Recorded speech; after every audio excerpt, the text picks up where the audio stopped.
Pessoal, dá só uma olhada no que a Janja falou depois de ter sido criticada aí por toda a mídia, né? Por toda a mídia em geral, por ter quebrado o protocolo durante um jantar na China com o presidente Xi Jinping.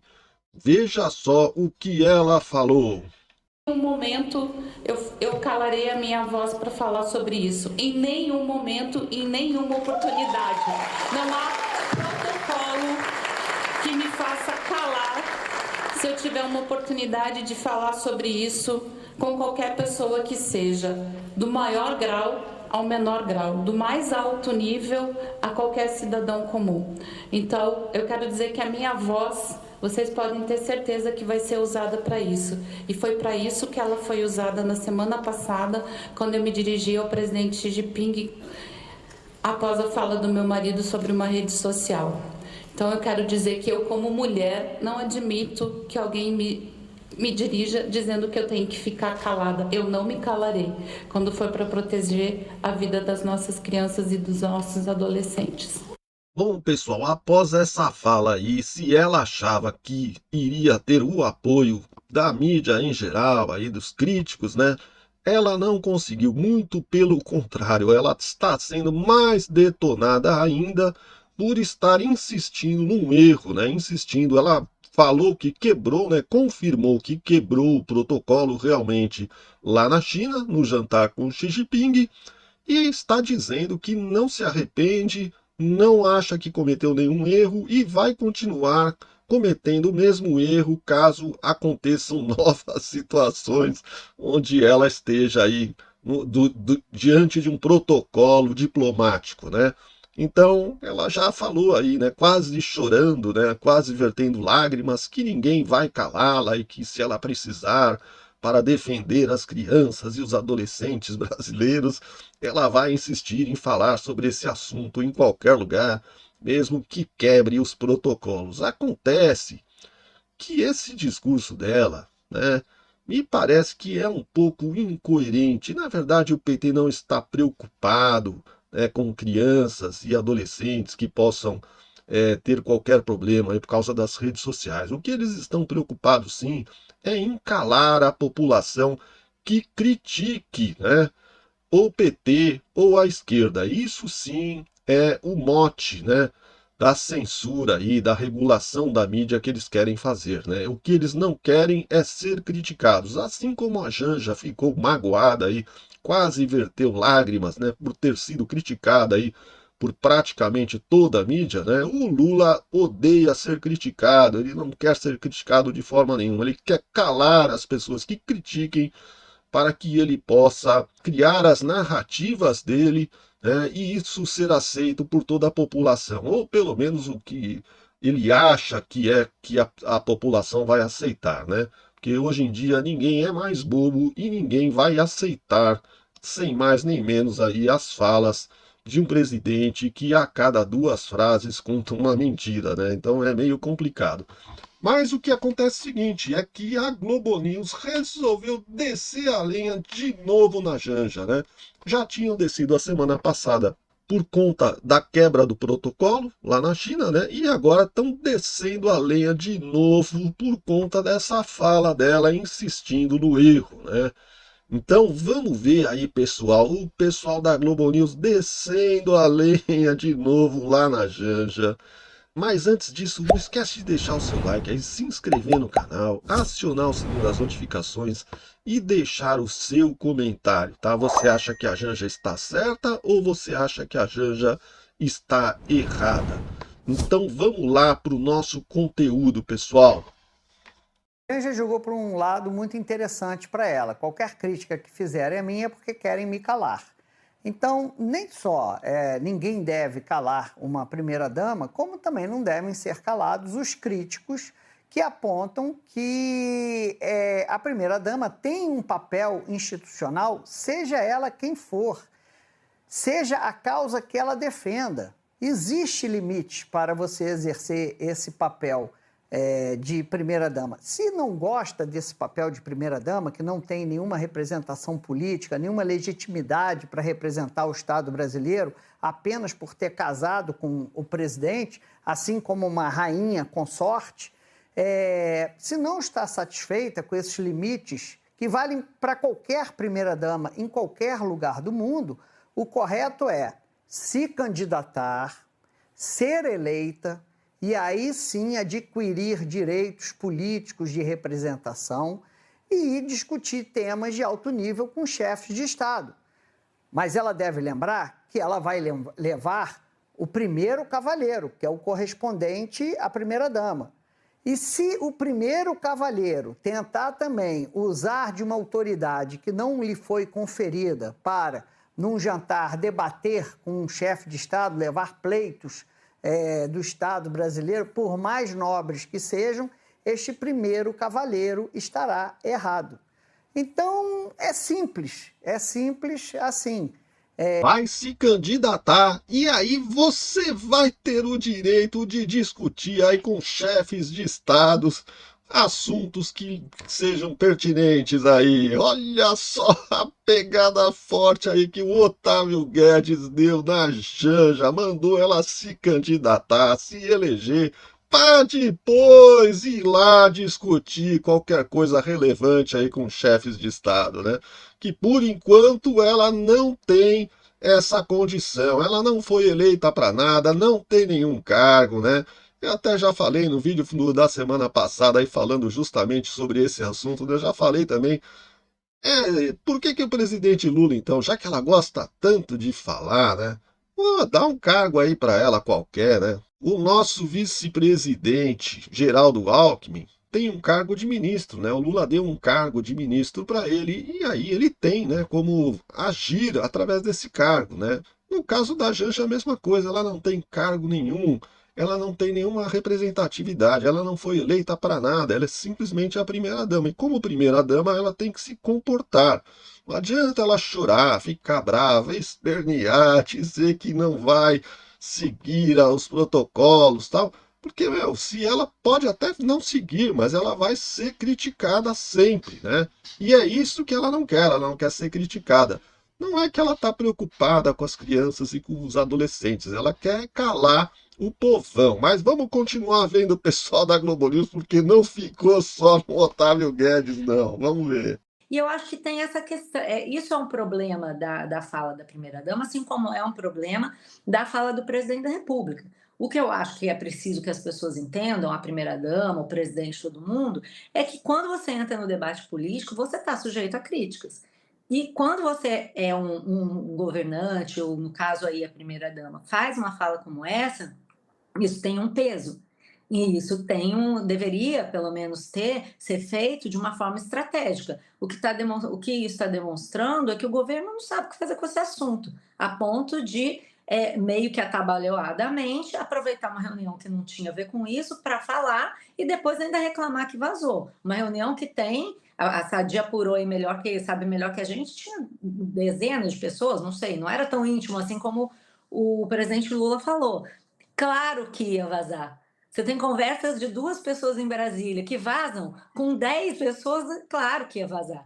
Então, você tem que saber o que você está falando, onde você está falando. Não se trata de se calar, mas uma vez que você falou, você tem que aguentar as consequências. Tá aí a Malu Gaspar também mostrando que, na verdade, né, aquilo que eu falei, o que eles estão preocupados é com a crítica, né? Eles estão preocupados em não ser criticados. O que ela não gostou foi da crítica, né? Esse papo furado de que está preocupado com os adolescentes e crianças brasileiras, tal. Isso é puro cortina de fumaça para impor a censura aos opositores, né? Calar os críticos ao governo, calar os críticos ao PT, calar os críticos à esquerda. Esse é o mote do assunto, né? Não tem como querer vir com papinho, porque ninguém é bobo. Não adianta, Jancha, não adianta. Você não vai enganar a população. E nem o Lula, ninguém engana mais o povo, já percebeu quem são vocês. Mas não ficou só nisso, não. Tem mais crítica ainda. Vamos continuar. Eu queria acrescentar um outro ângulo a essa discussão que os colegas trouxeram, que é o seguinte. Nós brasileiros tendemos a achar que a informalidade é um valor absoluto. Nós brasileiros, em particular os cariocas, o que não é o caso da Janja, ela é paranaense. Mas brasileiro acha que informalidade é elogio. Só que em certas situações, informalidade é um problema. E uma das situações em que informalidade é um problema é quando você está se relacionando com alguém, um estranho ou alguém com quem você não tem intimidade. É para isso que serve a formalidade, é para isso que serve chamar de senhor, senhora, etc, etc, fazer rapapés, é para isso, simplesmente, e facilita a vida ser formal, facilita bastante a vida ser formal, basta a gente pensar em outras sociedades que têm outra relação com grau de formalidade, né? Você muda até o pronome com que você trata as pessoas dependendo do seu grau de intimidade. A diplomacia é o contato entre pessoas que não se conhecem ou que não têm intimidade. De diferentes culturas. De diferentes culturas. Isso é ainda mais exacerbado, como você, Trigueiro, lembrou, no Extremo Oriente. O Japão também, as coisas são... O lugar onde você entra no elevador está ditado pelo contexto social. O centro do elevador fica para o superior hierárquico, não fica para o canto do elevador. É tudo realmente milimetricamente radiografado. Então a questão de ter pegado a palavra nesse jantar muito formal e que a poucas autoridades têm acesso, que já é um grau de confiança, não tem a ver com ser mulher, homem, cavalo marinho. Tem a ver com o fato de ter introduzido um grau de informalidade num ambiente que não admite informalidade. Porque você está lidando com alguém que você não conhece. O fato de você estar do outro lado da mesa do Xi Jinping ou de quem quer que seja não te torna íntimo do Xi Jinping da noite para o dia. Na verdade, eu diria que jamais, no caso do Xi Jinping, né, por conta da posição que ele ocupa, por conta da cultura de onde ele vem. Então, a formalidade é necessária. Pensemos aqui nós, jornalistas, que frequentemente temos contatos e fontes com diplomatas. Os primeiros contatos são formais, faz parte do trabalho da diplomacia. Aí, quando vem alguém, mulher, homem, cavalo marinho, rompe com esse trato, inquirindo diretamente um chefe de Estado de uma nação amiga, aí você tem um curto-circuito. Tanto que todos os relatos que vieram desde esse acontecimento, todos eles apontaram constrangimento tanto do lado da delegação brasileira, quanto do lado da delegação chinesa. Porque não era esperado que num ambiente com aquele grau de formalidade, quem quer que fosse se manifestasse dessa maneira. Às vezes, na diplomacia, um chefe de Estado pode se dar um pouco melhor com o outro, tipo Obama e Lula, ou coisa parecida, ou Macron e Lula, né? A passagem dele pelo Pará foi bem marcante, mas essa não é a regra. A diplomacia é um contato entre pessoas que, de maneira geral, não se conhecem, e se conhecem, tem que manter uma certa distância.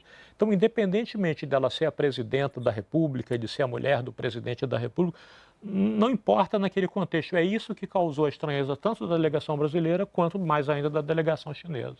Aí, pessoal, mais um comentarista criticando a atuação da Janja lá na China, né? A forma como ela procedeu, né? Então, essa questão que ele falou aí da formalidade, né?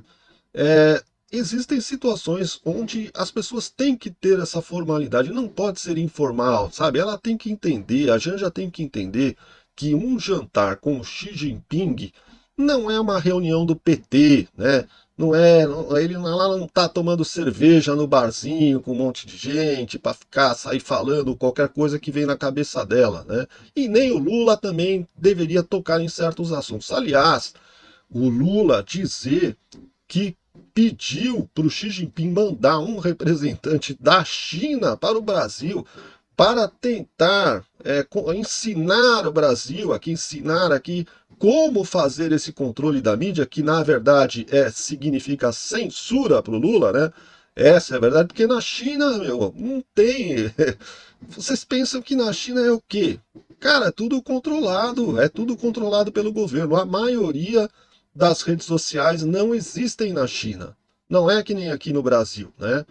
Então, o Lula, na verdade, o que ele quer é implementar, né, o estilo chinês. Eles vão colocar somente as redes sociais as quais interessam para eles e que sejam completamente controladas pelo governo, né?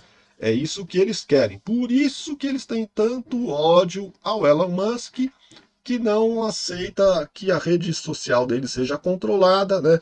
Por isso que saiu toda aquela briga com Elon Musk, né? O STF pediu para que o X censurasse alguns perfis, né? E o Elon Musk não estava aceitando essa situação. No fim, terminou aceitando apenas para evitar de sair do ar aqui no Brasil, né? Ele entendeu que é muito importante que o X permaneça no Brasil, então resolveu se adequar aqui às leis brasileiras para que o mal não fosse pior. Mas, na verdade, o que o Lula quer é isso daí, é que implementar algum tipo de censura para que as pessoas não tenham o direito de criticar o governo. Isso é típico de governos autoritários, né?